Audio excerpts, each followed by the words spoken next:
오늘 우리에게 주시는 하나님의 말씀은 구약성경 에스겔 47장 6절로부터 12절까지의 말씀입니다.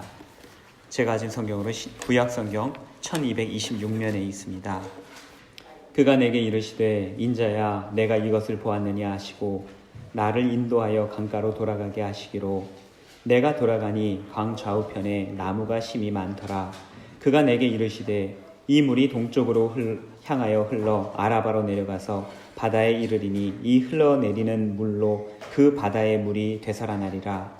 이 강물이 이르는 곳마다 번성하는 모든 생물이 살고 또 고기가 심이 많으리니 이 물이 흘러 들어가므로 바닷물이 되살아나겠고 이 강이 이르는 각처의 모든 것이 살 것이며 또 이 강가에 어부가 설 것이니 엔게디에서부터 에네글라임까지 금을 치는 곳이 될 것이라. 그 고기가 각기 종류를 따라 큰 바다의 고기같이 심이 많으려니와 그 짐벌과 갯벌은 되살아나지 못하고 소금 땅이 될 것이며 강 좌우가에는 각종 먹을 과실나무가 자라서 그 잎이 시들지 아니하며 열매가 끊이지 아니하고 달마다 새 열매를 맺으리니 그 물이 성소를 통하여 나옴이라.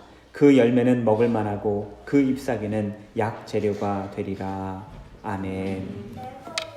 저는 좌에 계신 분들과 사랑의 인사 나누겠습니다. 옆에 계신 분들, 앞뒤에 계신 분들 돌아보시고 인사 나누시기 바랍니다. 반갑습니다. 잘 오셨습니다. 인사 나누시기 바랍니다. 오늘 저희 교회에서 말씀을 전해주시고 또한 재직 세미나를 인도해 주시기 위해서 멀리 밀라노 한인교회를 담임하고 계시는 이리노 목사님께서 오셨습니다. 오셔서 생명이 흐르게 하라라는 제목으로 말씀을 전해주실 때 많은 은혜 받으시기 바랍니다. 제가 목소리가 작으니까 조금 마이크를 키워주시면 감사하겠습니다.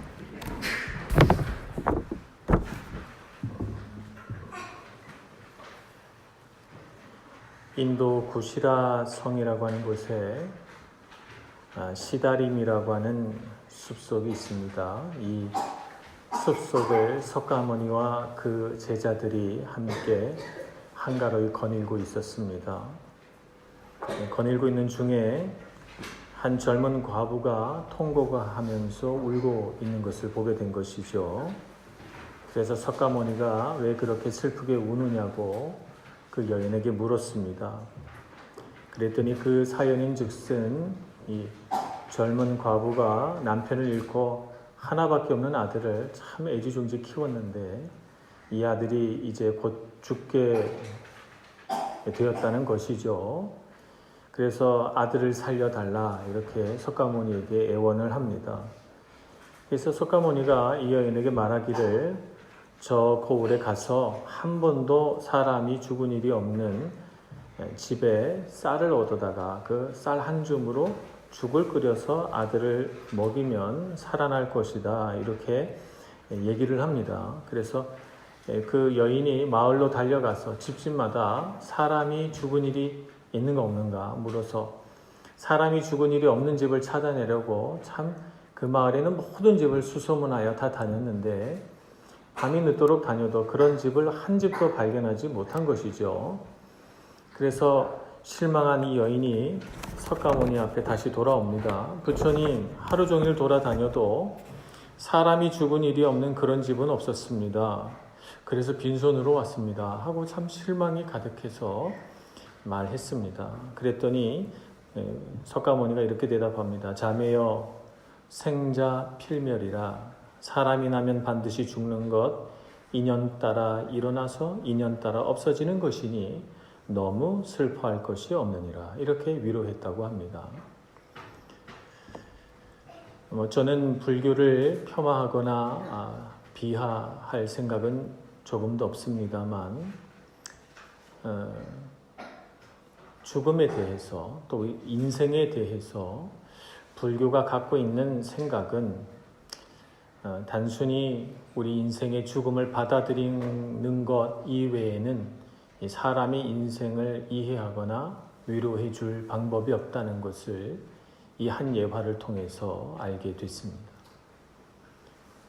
죽음에 대하여 불교가 갖고 있는 생각은 그냥 모든 사람들은 다 죽는 것이니까 슬프고 괴롭고 허무하고 아파도 받아들이는 것 외에 다른 방법이 있겠느냐. 그러니 슬픔을 눈앞에 둔 자여, 죽음을 눈앞에 둔 자여, 죽음을 겪게 되는 자여, 슬퍼할 것 없고 고통받을 것 없다. 그냥 받아들여라 라고 하는 것입니다. 이것이 불교가 죽음을 대하는 자세이고, 또 죽음을 대하는 자세가 곧 생명을 대하는 자세이기 때문에 생명과 우리 인생을 바라보는 관점도 또한 그렇다 하는 것을 우리가 이해합니다.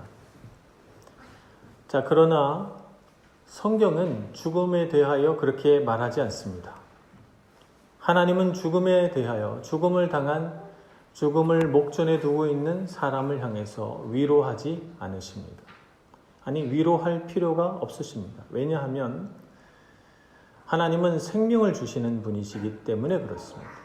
죽음을 넘어선 삶, 죽음을 뛰어넘는 삶에 대해서 이야기하시고, 하나님은 우리가 하나님 안에 있으면 생명을 얻고 영원한 생명을 얻을 수 있다고 말씀하시기 때문에 죽음이라고 하는 것은 우리의 사람이 죄로 인하여 필연적으로 도달하게 되는 그 결과물일 뿐이지, 우리가 어쩔 수 없이 받아들여야 하는 절망과 허무는 아니라고 말씀하는 것입니다. 그래서 죽음이 있으니 죽음을 선택하지 말고 생명을 선택하라고 경고하시지, 죽음을 당한 사람을 위로하시지 않습니다.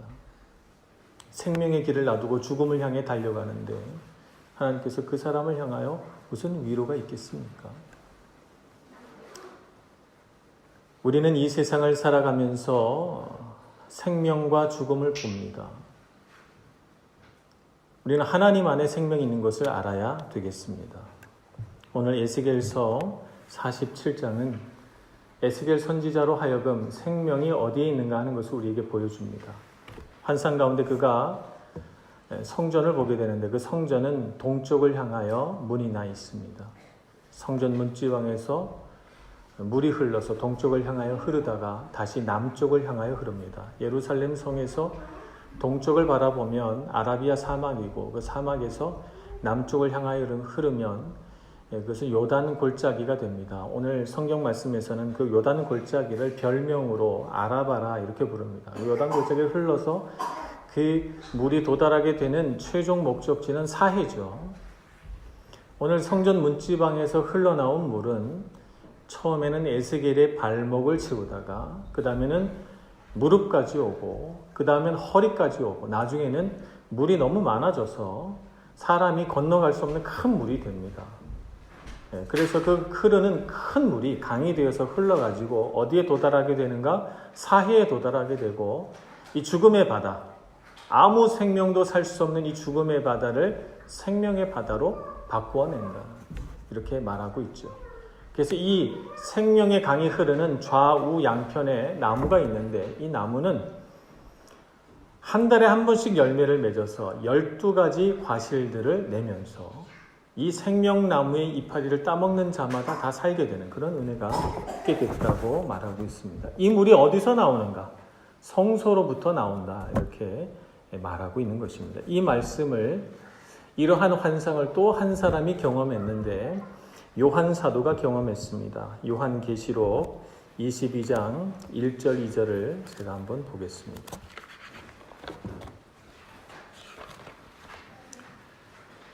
또 그가 수정같이 맑은 생명수의 강을 내게 보이니 하나님과 및 어린 양의 보좌로부터 나와서 길 가운데로 흐르더라. 강 좌우에 생명나무가 있어 12가지 열매를 맺되 달마다 그 열매를 맺고 그 나무 잎사귀들은 만국을 치료하기 위하여 있더라. 아멘.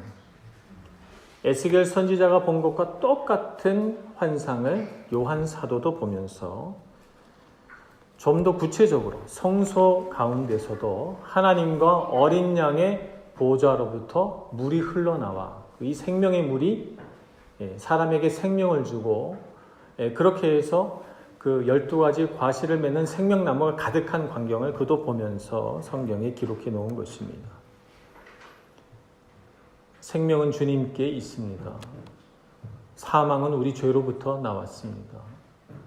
우리가 이 세상을 살고 죽는 그 모든 것들에 관해서 자세히 보고 생명이 어디에 있는가 하는 것을 잘 알고 하나님을 경외하는 삶을 살아야 되겠습니다. 생명은 하나님께로부터 나와서 강같이 흘러 내려갑니다.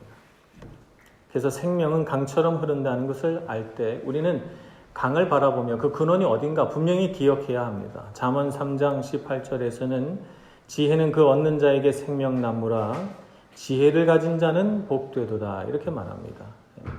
지혜란 생명이 어디서부터 오는가를 알고 그것을 깨닫는 것이고 이 지혜를 가지고 살아가는 사람이 행복한 사람이다 이런 뜻입니다. 잠언 1장 7절에서는 여호와를 경외하는 것이 지식의 근본이거늘 어리석은 자는 지혜와 훈계를 멸시하느니라 이렇게 말합니다. 지혜라고 하는 것은 하나님을 경외하는 것이다 이렇게 분명히 선언합니다. 잠언 14장 27절에서는 여호와를 경외하는 것은 생명의 셈이니 사망의 그물에서 벗어나게 하느니라 이렇게 말합니다. 그러니까 여호와를 경외하는 것이 생명을 주는 근원이 된다 이렇게 말씀하고 있는 것이죠. 잠언 19장 23절에서는 여호와를 경외하는 것은 사람으로 생명에 이르게 하는 것이라 이렇게 분명히 선언합니다. 생명의 물이 어디서 나오는가? 하나님께로부터 오고 하나님을 경외하는 것이 우리 삶에 생명을 주는 일입니다. 이 사실을 깨닫는 것을 성경에서는 지혜라고 하고 지혜로운 사람은 인생이 행복합니다. 이것이 성경에서 말하는 하나님 그리고 하나님을 경외하는 사람과의 관계에 대한 설명입니다. 생명의 근원이신 하나님을 경외하는 사람의 행위를 뭐라고 부릅니까? 그것을 예배라고 합니다. 오늘 여러분 예배 드리시고 있지요? 하나님을 경외하는 것입니다. 이것이 우리에게 생명을 주는 것입니다. 그렇기 때문에 예배를 소홀히 하면 자신에게 있어야 할 생명을 소홀히 하게 되는 것입니다.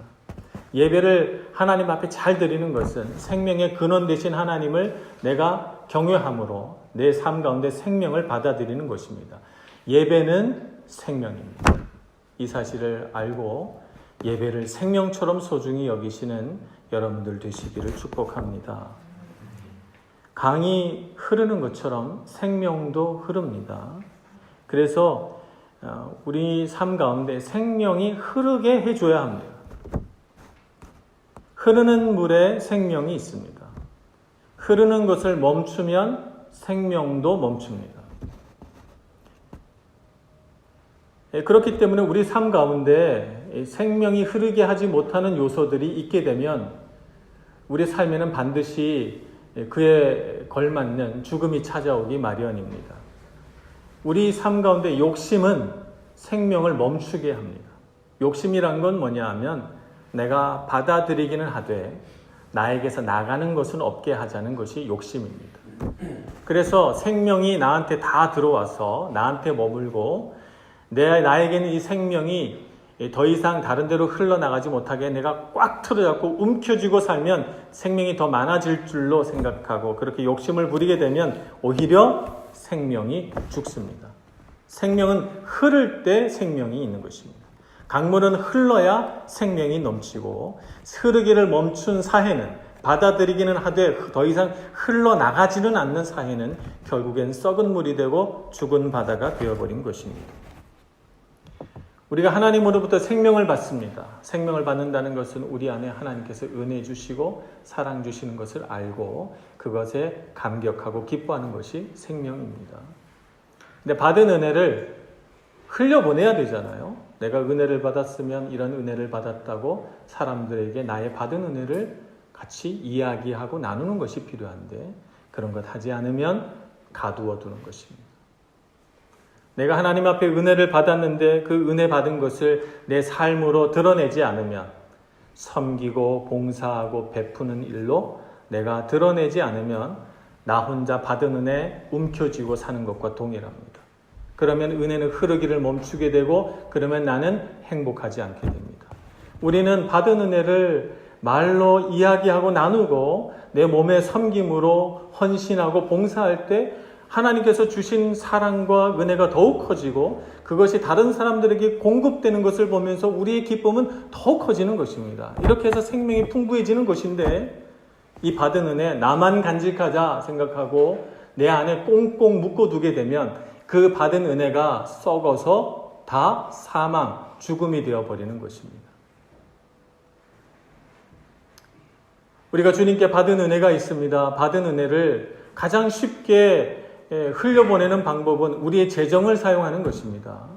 그런데 이 재정 내 건데, 하나님께서 주신 은혜의 통로라고 생각하지 않고 내 건데, 내가 모아서 내가 꽁꽁 싸매어두고 내 손으로 움켜잡고 내가 그렇게 많이 갖고 있으면 내가 더 부자가 되고 더 생명이 충만하게 되겠지. 그렇지 않습니다. 돈을 많이 가지고도 불행한 사람들은 우리 얼마나 많이 봅니까? 돈이 우리 인생을 행복하게 해줍니까? 그렇지 않습니다. 우리에게 주신 하나님께서 주신 은혜, 사랑을 우리의 재정을 통해서 흘려보낼 때, 하나님을 향해, 사람을 향해, 세상을 향해 흘려보낼 때 우리 인생은 복되고 생명이 충만합니다. 근데 흘려보내지 않고 손에 움켜쥐고 아무것도 하지 않으면 그것은 오히려 사망이 됩니다. 인도네시아나 이 동남아시아에서 원숭이를 잡을 때 어떻게 잡는지 아십니까? 바위에다가 원숭이 손 하나 들어갈 정도의 구멍을 파놓습니다. 그리고 그 안에 땅콩을 이렇게 집어넣어요. 한 숟가락 집어넣어요. 그러면 냄새를 맡고 원숭이가 와서 땅콩을 딱 움켜잡습니다. 그럼 사냥꾼이 원숭이를 잡으러 오는 거예요. 손을 펴고 손을 빼면 사는데 움켜진 손을 놓질 않아요. 이 땅콩 가지고 도망가고 싶은 거죠. 손을 움켜쥐고 아무리 손을 빼려고 해도 이 움켜진 손이 커져서 구멍에서 빠지지 않아요. 제가 하는 말이 사실인가 싶으면 유튜브를 찾아보시면 됩니다. 요새는 설교의 예화를 잘못하면 즉시로 팩트 체크를 해가지고 틀렸다고 목사한테 얘기하는 세상이라서 유튜브에 동영상이 있습니다. 우리 인생도 똑같습니다. 하나님께서 주신 재정, 하나님의 생명과 은혜에 감사해서 흘려보내지 않으면 움켜진 손 붙들고 사망이 다가오는데도 도망가지 못하는 원숭이와 똑같은 인생을 살게 됩니다. 그러니 여러분, 하나님께 감사하며 재정을 흘려보내는 여러분들 되시기를 축복합니다. 계속해서 흘러야 생명이 있습니다. 흐르지 않는 물은 죽은 물이 됩니다. 또 생명은 강처럼 흐르기 때문에 항상 새롭습니다. 우리가 흐르는 강물에 가서 손을 집어넣을 때 같은 강물에 두 번 손을 집어넣을 수 없습니다. 왜냐하면 내가 집어넣었던 강물은 금세 흘러가 버렸기 때문에 그렇습니다. 우리는 강물에 손을 계속 같은 강이지만 같은 물에 손을 담글 수가 없습니다. 물은 항상 새롭습니다. 흐르기 때문입니다. 우리가 예배를 지난주에도 드렸고 그 전주에도 드렸고 2018년에도 드렸고 2017년에도 드렸고 10년 전에도 드렸고 20년 전에도 드렸습니다. 그러나 예배라고 해서 다 같은 예배가 아닙니다. 오늘 우리가 드린 이 예배를 두 번 다시 드릴 수가 없어요. 오늘 우리가 드리는 이 예배는 처음이자 마지막입니다. 같은 예배를 두 번 드릴 수가 없습니다. 그러니 우리에게 있어서 오늘 드리는 이 예배는 처음인 예배고 정말 소중한 예배입니다. 이 예배는 지나가면 다시 오지 않습니다. 그러니 우리는 어떻게 예배해야 합니까? 최선을 다해서 예배해야 합니다. 정말 이 예배처럼 소중한 예배가 없습니다. 지나가면 다시 오지 않을 내 인생의 가장 가치로운 예배로 하나님 앞에 영광 돌려서 예배를 대하는 우리의 마음이 항상 신선하고 동일한 하나님을 날마다 새롭게 느끼면서 날마다 새로운 신앙으로 주님을 만나기를 소원하는 것입니다. 예배는 새로워져야 합니다. 예배 요소가 새로워져야 된다는 것이 아니고 예배드리는 예배자의 마음이 항상 새로워야 한다는 것입니다. 내 마음이 하나님 앞에 갈급하고 내 마음이 하나님 앞에 충성되고 내 마음이 항상 하나님의 말씀에 간절해서 예배를 참석할 때마다 하나님이 오늘 어떤 말씀을 하실까? 하나님께서 예배를 통해서 어떤 은혜를 주실까? 기대하고 소망하며 하나님과의 관계를 날마다 새롭게 하는 여러분들 되시기를 축복합니다. 아멘 하면 벌 받습니까? 아멘 하면 누가 잡아갑니까? 여기 아멘은 금지어예요? 생명은 강물과도 같지만 생명은 바람과도 같습니다. 성경에 보면 생명을 바람으로 비유하기도 합니다. 창세기 2장 7절에는 생기를 그 코에 불어넣으시니 이렇게 말씀합니다. 하나님께서 진흙을 이겨서 사람을 지어 놓으셨습니다. 눈도 있고 코도 있고 머리카락도 있고 다 만드셔서 정말 살아있는 사람과 똑같은데 살아있지 않았습니다. 그래서 하나님께서 어떻게 하십니까? 그 코에 후 하고 바람을 불어넣으시니 생기를 불어넣으시니 살아있는 영, 생명이 된지라 성경은 이렇게 기록합니다. 에스겔 37장에서는 에스겔에게 마른 뼈를 보여주십니다. 천지 사방에 흩어져 있는 이 마른 뼈들을 하나님께서 다 살아나게 하셔서 뼈와 뼈가 맞춰지고 힘줄이 돋고 살이 돋고 그 위에 우리 피부가 덮여서 살아있는 사람과 똑같이 됩니다. 그런데 살아있는 것처럼 보이지만 살아있는 것이 아니었어요. 그래서 하나님께서 에스겔을 불러 하나님의 말씀을 대언하라 이렇게 명령하십니다. 생기를 향하여 대언하라 이렇게 말씀하셔서 사방으로부터 생기가 몰려와서 이 죽음을 당한 자에게 불어서 살아나게 하라 이렇게 명령하십니다. 에스겔이 하나님께서 명령하신 이 말씀을 대언하자 사방에서부터 생기가 몰려들어와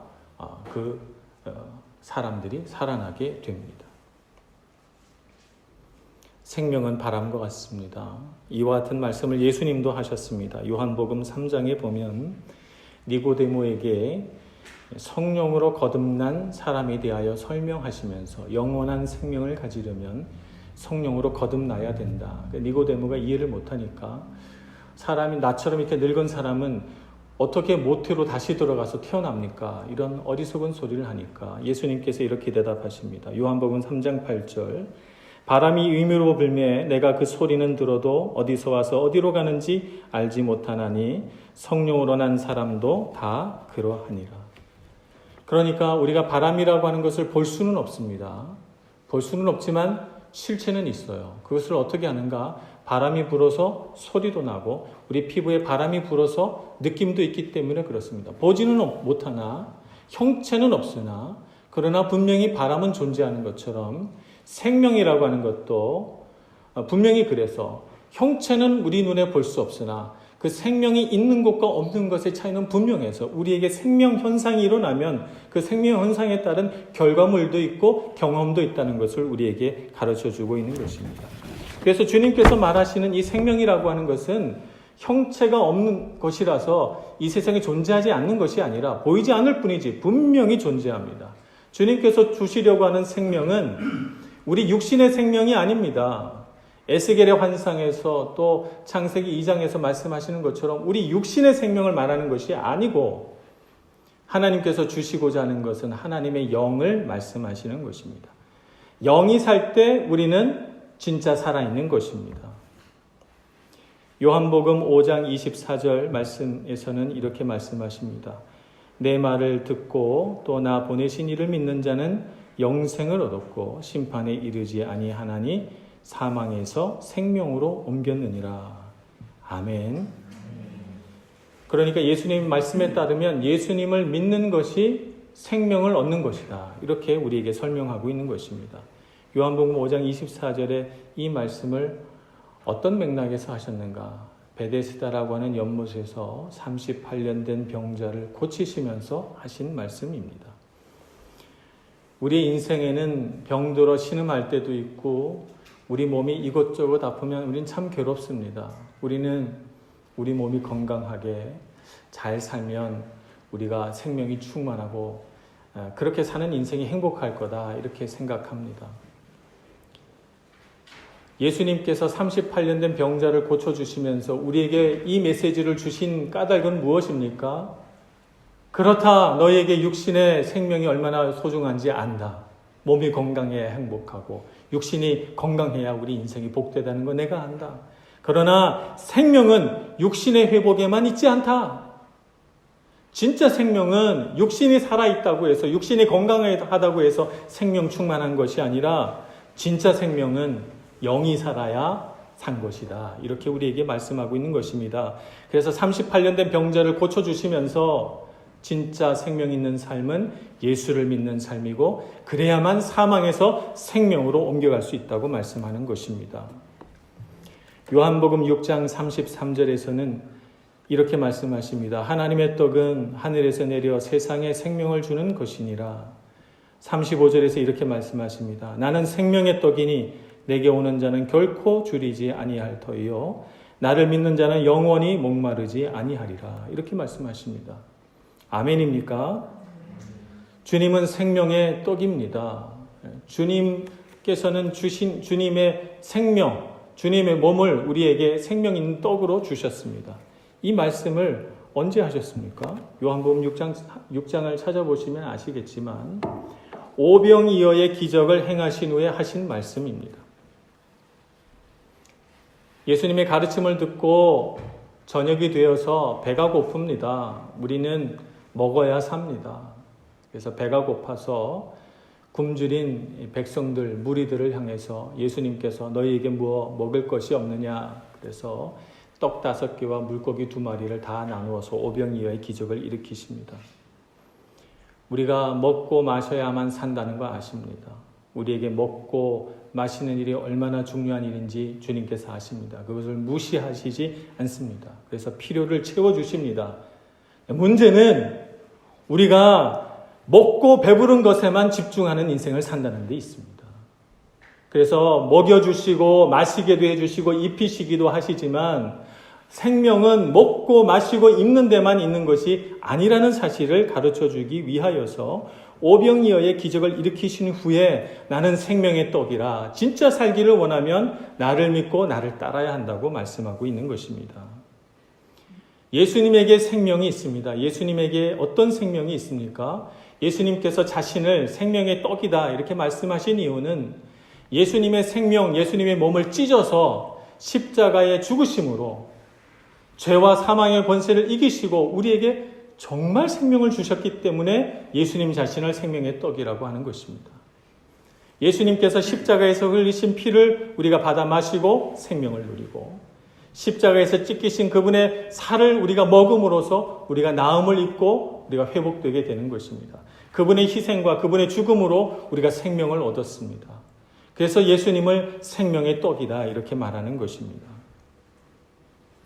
그러므로 우리가 이 세상에서 생명을 얻는 방법은 예수님의 십자가 죽음과 그분의 부활하심을 믿고 그분의 죽으심과 같이 우리의 죄가 예수님의 십자가에서 함께 죽고 그분이 다시 살아나심과 같이 우리도 다시 예수 그리스도 안에서 살아감으로 그분이 주시고자 하는 참 생명을 누리는 것이 우리가 누려야 할 생명인 것입니다. 요한복음 11장 25절에서는 예수님께서 이렇게 선언하십니다. 이렇게 말씀하십니다. 나는 부활이요 생명이니 나를 믿는 자는 죽어도 살겠고 무릇 살아서 나를 믿는 자는 영원히 죽지 아니하리니 영원히 살리니 내가 이것을 믿느냐 묻습니다. 여러분 이것을 믿으십니까? 예수님은 우리를 위하여 죽으셨고 우리를 위하여 다시 살아나셨습니다. 예수님의 죽으심과 그분의 부활을 알고 믿고 그것을 붙잡고 살아가는 생명 있는 삶을 살아가시는 여러분들 되시기를 축복합니다. 생명이 있으면 아까 말씀드린 것처럼 생명이 있으면 반드시 생명 현상이 있습니다. 생명이 있는 자는 반드시 생명이 있다는 특징을 갖기 마련입니다. 그러면 어떤 특징이 있을까요? 주님께서 우리 안에 오셔서 생명을 주시고 주님께서 우리 안에 살아계셔서 우리 안에서 계속 생명을 나타내게 되면 반드시 있게 되는 하나의 현상이 있는데 그것이 자기 부인입니다. 자기 자신을 부인하는 삶이죠. 마가복음 8장 34절에서는 무리와 제자들을 향하여서 예수님께서 이렇게 말씀하십니다. 누구든지 나를 따라오려거든 자기를 부인하고 자기 십자가를 지고 나를 따를 것이니라 이렇게 말씀하십니다. 예수님을 뒤따라가는 삶, 생명이신 예수님을 붙잡고 살아가는 삶의 가장 첫 번째 관문은 자기를 부인하는 것입니다. 요한복음 12장 25절에서는 이렇게 말씀하십니다. 자기의 생명을 사랑하는 자는 잃어버릴 것이요 이 세상에서 자기의 생명을 미워하는 자는 영생하도록 보존하리라. 아멘. 자기 생명을 사랑하는 사람은 자기 생명을 자기가 사랑함으로 내 생명을 잘 돌보고 내 생명을 사랑하면 내가 생명이 충만하여 잘 될 것 같지만 그렇지 않아요. 왜 그렇습니까? 생명을 주신 분은 하나님이시고 우리는 하나님께서 주신 생명을 사용하고 쓰는 사람이에요. 우리 안에는 생명을 주는 능력이 없어요. 그냥 주님께서 주신 생명을 소비하고 사용하는 사람일 뿐인 것입니다. 그러니까 내가 아무리 내 생명을 잘 돌보려고 해도 나는 생명을 사용하고 쓸 뿐인데 어떻게 나를 생명 있게 할 거예요? 우리가 생명 있게 살아가려면 어떻게 해야 합니까? 자기 생명을 사랑하고 내 생명이 내 것인 줄 알고 내 생명 붙들고 내 생명 사랑하고 하나님 생명을 공급하신 하나님을 잊고 살아가는 삶을 그만둬야 합니다. 그것이 바로 자기의 생명을 미워하는 삶인 것이죠. 우리의 생명의 공급자 되신 생명 주신 하나님을 바라보고 그분을 경외하며 나 중심적인 삶이 아니라 하나님 중심적인 삶을 살아가는 것.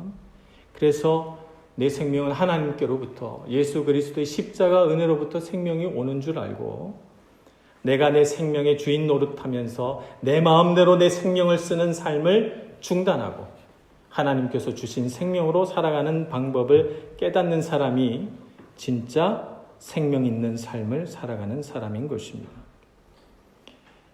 우리가 우리 중심의 삶을 살아가게 되면 우리 삶에는 두 가지 현상이 나타납니다. 내 생명을 사랑해가지고 내 뜻대로 살게 되면 첫 번째로는 자기를 주장하고 고집하는 삶을 살게 됩니다. 내 생명 내 것이니까 자기가 생각하는 것이 가장 옳고 내가 하는 것이 가장 좋은 답이라고 생각해서 자기 주장을 굽히지 않아요. 자기가 원하는 대로 돼야 되고 자기 계획대로 돼야 돼요. 이런 삶이 자기 생명을 사랑하는 삶입니다.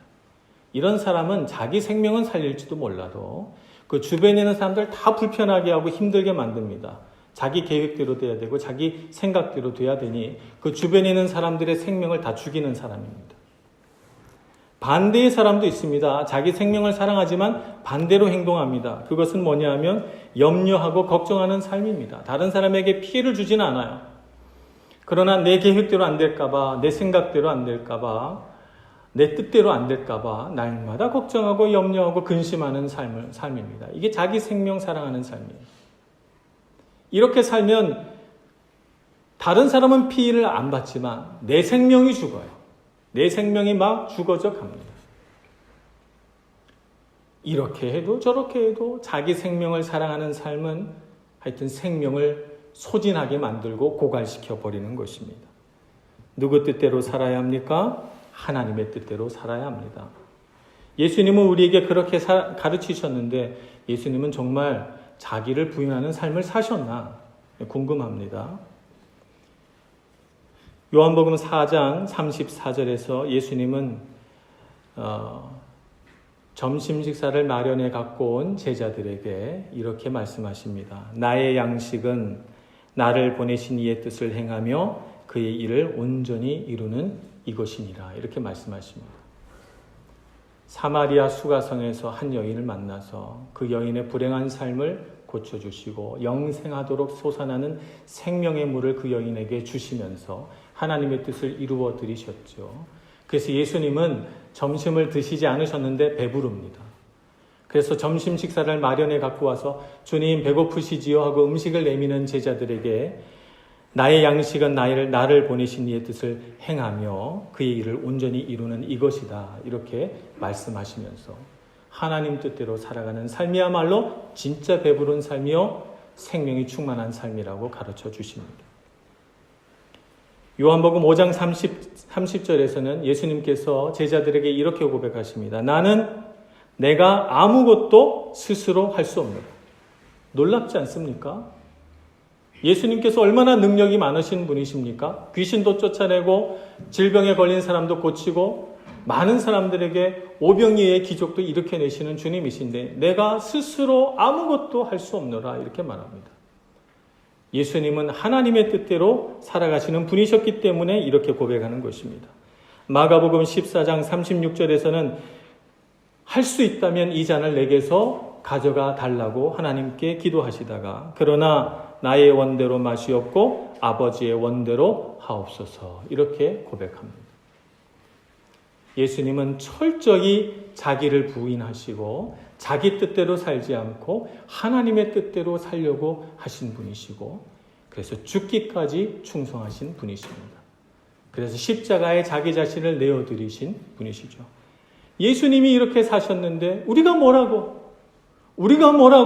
예수님께서 사신 삶을 거부하고 내가 스스로 뭔가를 할 수 있다고 생각해서 내 생명대로 내 주장대로 내가 하고 싶은 대로 살아간다는 말입니까? 우리는 자기를 부인하는 삶을 살아야 합니다. 그것이 바로 생명 있는 삶인 것입니다. 생명이 흐르게 해야 합니다. 주님께서 주신 생명이 우리에게 와서 우리 마음속에 내 생각대로 내 계획대로 되고자 하는 모든 자기를 주장하는 것이 무너져서 하나님의 뜻대로 하나님의 계획대로 그래서 나를 향하여 흘러서 나와 관계 있는 많은 사람들에게 흘러 들어가게 해야 할 것입니다. 그래야만 우리 가정이 살고 우리 교회가 살고 나와 관계 있는 모든 사람들이 생명으로 인하여 잘 살게 될 것입니다. 그러면 하나님께서 나에게 주시는 생명의 물줄기를 점점 커지게 만들어서 나에게 흐르던 생명의 물이 발목에서 무릎으로, 무릎에서 허리로 그래서 헤엄칠 수 있는 큰 강물이 되어 나를 적시고 나와 관계하는 많은 사람들에게로 흘러 들어갈 것입니다. 생명을 향하여 문을 여시는 여러분들 되시기를 축복합니다. 우리는 주님 앞에서 우리 자아가 죽어야 합니다. 우리 자신을 부인하고 하나님의 뜻대로 사는 삶을 살아야 할 것입니다. 이제까지 세상에서 우리가 의지를 발휘해서 내 뜻대로 살아야 한다고 그렇게 세상의 원리를 배워오셨다면 이제 예수님의 십자가 앞에서 다 내려놓으시고 생명이신 주님을 우리 마음 깊이 받아들이셔서 예수님처럼 살아갈 수 있는 저와 여러분 될 수 있기를 간절히 소원합니다. 기도하겠습니다. 자비로우신 하나님, 우리가 무엇이길래 이렇게 사랑해 주시며 우리는 주님 앞에 아무것 드린 것 없는데 우리에게 이렇게 많은 은혜와 복을 내려 주시는지요. 주님께서 주신 생명과 은혜, 사랑을 우리 마음에 깊이 품고 기뻐하고 감사하며 또 세상을 향하여 흘려보낼 줄 아는 사람 되게 하여 주시옵소서. 하나님, 그래서 정말 생명으로 인하여 우리가 복받고 잘 살게 되며 또 우리와 관계를 맺는 모든 사람들, 우리의 가정과 교회가 복되게 되는 것을 우리 눈으로 보게 하여 주시옵소서. 하나님, 생명 가득한 삶을 살게 하여 주옵소서. 생명을 흘려보내는 그리스도인 되게 하여 주시옵소서. 예수님의 이름으로 기도합니다. 아멘.